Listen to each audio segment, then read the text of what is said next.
වාපී සංස්කෘතියක මූලයන් වූ ගොවිතැනත් වෙදකමත් ඒ වෙදකම වටා බැඳුණු යාතු කර්ම යන්ත්‍රමන්ත්‍ර විද්‍යාවන් පරපුරෙන් පරපුරට රැගෙන උරුමයන් විය. ඒවා බොහෝමයක් රැකුණේ කටවහරිනි.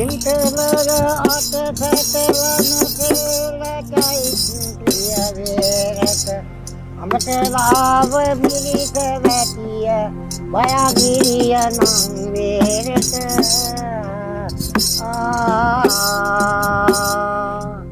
ජගිරි මාරුවම් වැලිය තුපාරාමේ වේරට අටමස්ථානේ කියක් වඩින දෙවි මල්යානට සප්පගල් පොරු ටක් දින්දු පෙත් මං කරලා උපනැති දෙමලයකුන් සංගලං රැස් කරලා එපවල කෝරල මැද ගම්පියක සකල බලා එපවල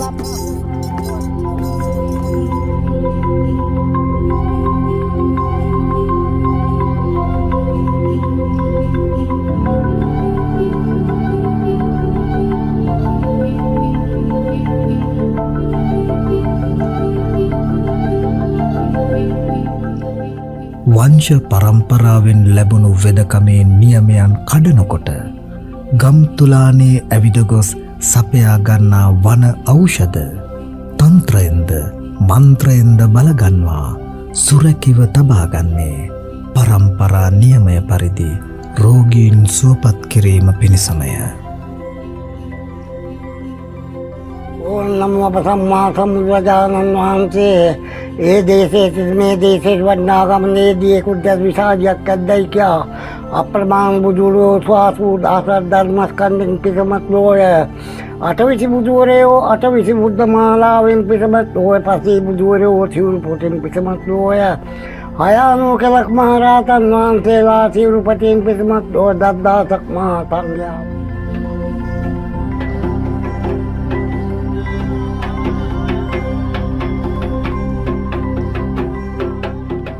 විටක ගම්තුලානේ ඈත කෙළවරක යාතු කර්මයකි. බුදුන් දෙවියන් අනින් 890ක් රෝග 203ක් අතුරු අන්තරා නිවාරණය කොට තීන්දු කොට කැපකොට